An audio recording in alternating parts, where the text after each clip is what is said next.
കഴിഞ്ഞ ദിവസം നമ്മളെയൊക്കെ ഞെട്ടിച്ച വാർത്തയാണ് MLA ഉമാ തോമസിനുണ്ടായ ഒരു പരിക്ക്. ആ പരിക്കിന് പിന്നാലെ അവരെ ആശുപത്രിയിലേക്ക് കൊണ്ടുപോകുമ്പോൾ ഉണ്ടായിരിക്കുന്ന ദൃശ്യങ്ങൾ ഒക്കെ നമ്മൾ കണ്ടിട്ടുള്ള കാര്യങ്ങളാണ്. ഉമാ തോമസ് എന്ന സ്ത്രീക്ക് പരിക്ക് പറ്റുന്നു എന്ന് പറയുന്നത് എടുത്തു പറയുന്നതായിരിക്കും അത്രയും നല്ലത്. എന്നാൽ പോലും അവരുടെ ഈ ഒരു പരിക്കിൽ പോലും വിമർശനം ഉന്നയിച്ചു കൊണ്ടുവരികയും അവരെ കളിയാക്കുകയും ഒക്കെ ചെയ്യുന്ന ഒരുതരം സൈബർ മനോവൈകൃതമുള്ള ആളുകൾ, അവരുടെ കമന്റുകൾ ഇപ്പോൾ വലിയ ചർച്ചയായി മാറുന്നുണ്ട്. അതിനെ ഫേസ്ബുക്കിൽ തന്നെ രൂക്ഷമായ ഭാഷയിൽ വിമർശിച്ചുകൊണ്ട് രാഹുൽ മാങ്കൂട്ടത്തിൽ ഒരു ഫേസ്ബുക്ക് പോസ്റ്റ് എഴുതിയിട്ടുണ്ട്. അത് എന്താണെന്ന് വായിക്കാം. അതിങ്ങനെയാണ്: ഈ അമ്മയുടെ പ്രായമുള്ള ഒരു സ്ത്രീ ഗുരുതരമായി പരിക്ക് പറ്റി ആശുപത്രിയിലേക്ക് മാറ്റുന്നതിനെ പറ്റിയുള്ള വാർത്തയുടെ പ്രതികരണമാണിത്. ഈ നികൃഷ്ട ജന്മങ്ങൾ പിന്നെയും പാടും മനുഷ്യനാകണം മനുഷ്യനാകണം, ആദ്യം ഇവരൊക്കെ മൃഗങ്ങളെങ്കിലും ആകട്ടെ, എന്നിട്ട് മനുഷ്യരാകാൻ ശ്രമിക്കട്ടെ എന്ന് പറഞ്ഞുകൊണ്ട് ഈ ഉമാ തോമസിനെ, പരിക്ക് പറ്റിയ ഉമാ തോമസിനെ ആശുപത്രിയിലേക്ക് കൊണ്ടുപോകുന്ന ദൃശ്യങ്ങൾ ഉൾപ്പെടെ ഉള്ള ഒരു വാർത്ത അത് കൊടുത്തിട്ടുണ്ട്. അല്ലെങ്കിൽ ലൈവ് യൂട്യൂബ് സ്ട്രീമിംഗ് ആണെന്ന് തോന്നുന്നു, ലൈവ് കൊടുത്തിട്ടുണ്ട്. അതിന് താഴെ ചില കമന്റുകൾ വെച്ചൊരു സ്ക്രീൻഷോട്ടാണ് രാഹുൽ മാങ്കൂട്ടത്തിൽ ഇവിടെ പ്രചരിപ്പിച്ചിരിക്കുന്നത്. ഇത് ആരായിരിക്കും എന്നുള്ള കാര്യം നമുക്ക് വ്യക്തമായി അറിയാവുന്ന കാര്യമാണ്, അതിലേക്ക് പോകേണ്ട. അതുകൊണ്ടാണ് മനുഷ്യരാകണം എന്ന് ഇനി പാടുമ്പോൾ നിങ്ങൾ അത്യാവശ്യം ഒരു മൃഗമെങ്കിലും ഒന്ന് ആകണം എന്നുള്ള ഒരു വിമർശനം ഇവിടെ രാഹുൽ മാങ്കൂട്ടത്തിൽ ഉന്നയിച്ചത് എന്ന് ഇതിനൊപ്പം പറയേണ്ടി വരും. അതിൽ പ്രധാനമായ കമന്റ്: ആർക്കാണ് ഇത്ര ധൃതി? ആംബുലൻസിനൊന്നും ആവശ്യമില്ല, എന്തിനാണ് ഇത്ര ധൃതി പിടിച്ചു പോകുന്നത്?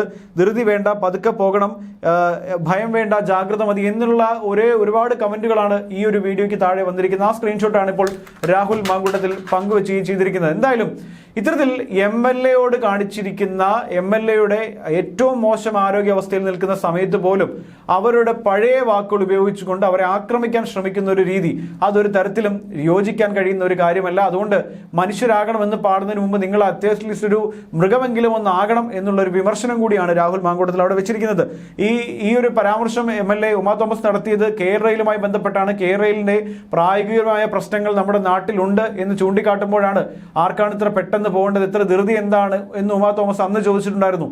അത് ഇത്തരത്തിലൊരു മോശം സമയം ഉമാ തോമസിന് വരുമ്പോൾ അതെടുത്തു വെച്ച് അലക്കാൻ വേണ്ടി ശ്രമിക്കുന്ന പ്രത്യേക ഒരു മാനസിക വൈകൃതമുള്ള ആളുകൾ തന്നെ വിശേഷിപ്പിക്കേണ്ടി വരും. അല്ലെങ്കിൽ സാധാരണ മനസ്സാക്ഷിയുള്ള ഒരാൾക്ക് ഇങ്ങനെ പറയാൻ കഴിയുമോ എന്ന ചോദ്യം വളരെ വളരെ പ്രാധാന്യമുള്ള ഒന്ന് തന്നെയാണെന്ന് പറയേണ്ടി വരും. എന്തായാലും MLA ഉമാ തോമസിന്റെ ഈ ഒരു ചോര വീഴുന്ന, ഇല്ലെങ്കിൽ കലൂർ സ്റ്റേഡിയത്തിൽ ഇന്നലെ നടന്ന സംഭവത്തിലൊക്കെ തന്നെ വലിയ വിമർശനങ്ങൾ ഉയരുമ്പോൾ തന്നെയാണ് രാഹുൽ മാങ്കൂട്ടത്തിൽ ഈ ഒരു പോസ്റ്റ് ഇപ്പോൾ വലിയ ചർച്ചയായിക്കൊണ്ടിരിക്കുന്നത്. ഒരാൾക്ക് അപകടം പറ്റിക്കിടക്കുമ്പോൾ ഇത്തരത്തിലുള്ള പ്രവർത്തികൾ ചെയ്യുന്നത് ശരിയാണോ എന്ന് കൂടി പരിഗണിക്കണം.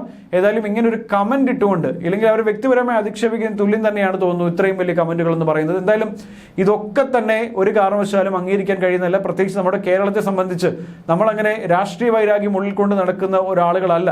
അത് പ്രത്യക്ഷത്തിൽ ഉണ്ടാകുമെങ്കിൽ പോലും ഇത്തരത്തിലുള്ള ആശുപത്രി എമർജൻസി കേസുകളൊക്കെ വരുമ്പോൾ നമ്മൾ അതൊക്കെ മറന്ന് തോളോട് തോൾ ചേർന്നിട്ടുള്ള ആളുകളാണ്. പക്ഷേ ഇത്തരത്തിൽ കുറച്ച് വൈകൃതമുള്ള ആളുകൾ എന്ന് തന്നെ വിശേഷിപ്പിക്കാം. അവരാണ് ഈ കമന്റ് ഇട്ടിരിക്കുന്നത്. ആ കമന്റിനാണ് ഇപ്പോൾ കൃത്യമായി സ്ക്രീൻഷോട്ട് എടുത്തുകൊണ്ട് രാഹുൽ മാങ്കൂട്ടത്തിൽ ഒരു മറുപടി ഇട്ടിരിക്കുന്നത്. സ്വന്തം അമ്മയുടെ പ്രായമുള്ള ഒരു സ്ത്രീയാണ് ഗുരുതരമായി പരിക്ക് പറ്റി ആശുപത്രിയിലേക്ക് മാറ്റുന്നത്, അതിനുള്ള വാർത്തയുടെ പ്രതികരണമായി കണ്ടുകൊണ്ടിരിക്കുന്നത്. അതുകൊണ്ട് നിങ്ങൾ മനുഷ്യനാകണം മനുഷ്യനാകണം എന്ന് പാടുന്നതിന് മുൻപ് തന്നെ ആദ്യം നിങ്ങളൊക്കെ മൃഗങ്ങളെങ്കിലും ആകട്ടെ എന്ന് എന്നിട്ട് മനുഷ്യരാവാൻ ശ്രമിക്കൂ എന്നാണ് പറയുന്നത്. ഈ നികൃഷ്ട ജന്മങ്ങൾ എന്ന് വിശേഷിപ്പിച്ചിരിക്കുന്നത് ആരെയാണെന്നുള്ള കാര്യം നമുക്ക് കൃത്യമായി അറിയാവുന്നതാണ്. ഏതായാലും ഉമാ തോമസിന്റെ പരിക്കുമായി ബന്ധപ്പെട്ട് അവരെ ആശുപത്രിയിലേക്ക് കൊണ്ടുപോകുന്ന സമയത്ത് ഇത്തരത്തിലുള്ള ഒരു പരാമർശം നടത്തുന്നത് ഏത് സാഹചര്യത്തിലാണെന്ന് മനസ്സിലാവുന്നില്ല. അവരുടെ പരിക്ക് ഭേദമാകട്ടെ എന്ന് പറയാനുള്ളൂ. പക്ഷേ ഈ മനോരോഗികൾക്കുള്ള ചികിത്സ അതെന്താണെന്ന് ഇതുവരെ തീരുമാനിക്കാൻ കഴിഞ്ഞിട്ടില്ല.